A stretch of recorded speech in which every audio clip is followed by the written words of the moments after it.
NFL insider Dan Graziano. Good morning, Dan. What is the market for Jadeveon Clowney?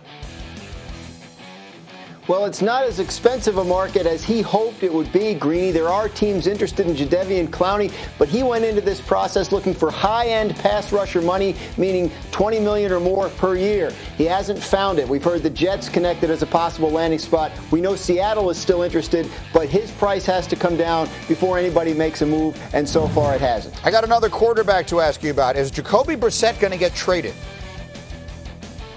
Not necessarily. Look, as of Friday, the Colts had to pay him a $7 million roster bonus, which means all that's left on that contract is a $6 million salary and about up to $2 million in per-game roster bonuses. So he's a pretty good bargain if the Colts want to keep him as Phillip Rivers' backup for 1 year. He's also a nice bargain if someone wants to trade for him. As I understand it, the Colts right now plan to have him on the team, but they're open to listening. How about Andy Dalton?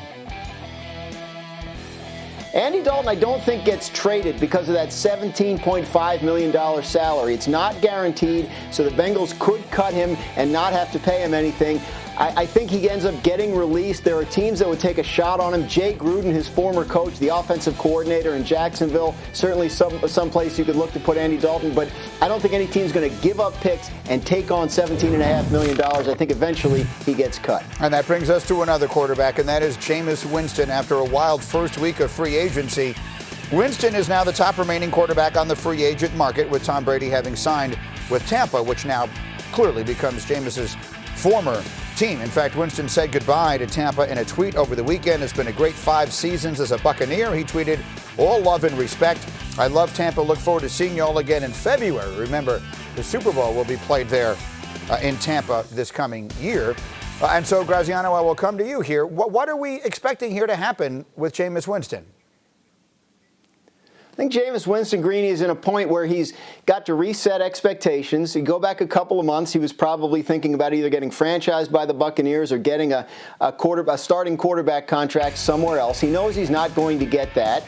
We know that the musical chairs have kind of run out in terms of the quarterbacks versus the available starting spots.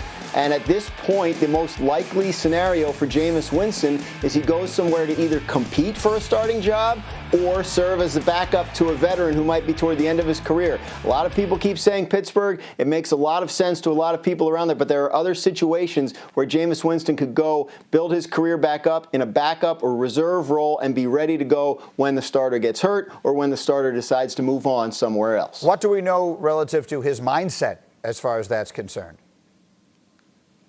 Well, you saw the message over the weekend, a goodbye to Tampa. So obviously I think that's a big step, right? I mean, he's getting to the point where, he knows the team that drafted him and developed him is moving on for other options. And that's obviously a first step he has to cross. And I think at this point, like I said, he's in that mode of resetting expectations. His job for 2020 is not going to be what he expected it to be in all likelihood. So at this point, he has to see what's the best situation for me? Where can I get the most out of it? Where can I get the best chance to resurrect my career? And he's still a young player. He's obviously shown an incredible ability to do some high-end things at quarterback, so he has a lot to offer a team. He's just got to figure out what the best route is back to that starting job in the NFL. Yeah, I phrased the question poorly. What I really mean is, and it'll be interesting to see how it plays out, does he want to choose a team where he has the best chance to win the starting job, or does he want to pick the best guy to sit behind and learn to try and resurrect his career somewhere down the road? It'll be telling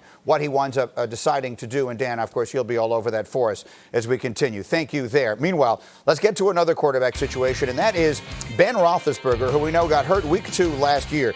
He says he has, quote, no doubts he will play well upon his return, saying, "I'm pushing myself to come back better than ever.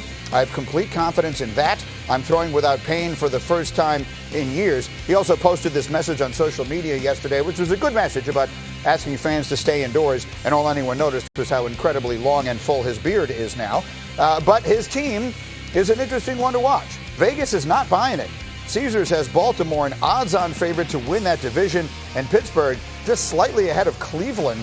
The Steelers have not missed the playoffs in 3 consecutive years, since going back to 1998 through 2000. So I got my guys with me here all morning long. I got Swagoo and Dominique. And Swagoo, I'll say it again, almost any other team that had the season the Steelers did last year and was getting back a quarterback the caliber of Ben Roethlisberger we probably would be projecting big things for them. Are you projecting big things for the Steelers this year? They'll compete. It'll be them and the Ravens at the end to figure out who's going to win the division. I firmly believe that. But Baltimore should be ahead. Right now, we watched Lamar Jackson and what he was able to do. We saw what this offense was and this defense, and you think another year with Lamar Jackson knowing what his woes has been in the playoffs, that he'll make it a point to make sure that he's getting better and pushing himself to that point. But Pittsburgh is going to compete, G. This is Mike Tomlin. This is Ben. This is what we've seen. We've grown accustomed to this team winning in certain ways, unconventionally, like last year, dealing with quarterback rotation and hurt backs out of the backfield and still being there in the end for playoff contention. A lot of that has to do with obviously Cincinnati and the way Cleveland played as well. But with that being said, man, I don't count Pittsburgh out because of their head coach and because of Ben and what they've been able to do year in and year out with us watching them. So it's not shocking to me that they are picked that high up in the division, but I also agree that Baltimore is still the best team in that division going into the season. Yeah, and Baltimore added Calais Campbell for almost nothing, which I think is going to be a huge asset for that defense. But I wouldn't be so high on the Steelers if they had a bad season last year, because I think relying solely on Ben Roethlisberger, as they had in the past, as he ages and his style of play where he holds the ball, takes hits, I didn't think that was going to age well, especially coming off of an elbow injury. But now that their defense has kind of stepped up and is playing the way that it's playing, it makes me have a little bit more confidence, because I think Ben can be great in spurts. I don't think he can be as great as he was at his peak, where he was kind of carrying that offense around with a great offensive line, granted, and some great playmakers, but he was the focal point of that offense. I don't think that team can succeed, but a team with a defense that's playing as well as it is, creating turnovers, causing sack fumbles, scoring points, and getting a short field for Ben Roethlisberger and ask him to make a couple big throws every now and then and maybe take fewer hits, I think that team can compete. So it's really relying on the defense. I don't think Ben can go back to peak Ben, but I think Ben can be his best self in certain situations. Here's the deal, Swagoo. They went 8-8 last year. I don't know, with their second and frequently third string quarterback playing for them. I don't know exactly what a franchise quarterback is worth in the NFL, but it's got to be more than 2 games in a season. So does that, if Ben is any semblance of Ben, that should put them at 10, 11 wins this year. G, real quick, I know Foxy talked about he expects Cleveland to be better, but I'm taking Ben after I take Lamar Jackson over Baker Mayfield and whoever Cincinnati gets, whether that's Joe Burrow or Tua. And I'll look at it that way, regardless of where Ben is right now. I still would take him as the second best quarterback in that division to Lamar. Me too, but is his team better? Dominique, is his team better than the team around Baker Mayfield in Cleveland? Quick.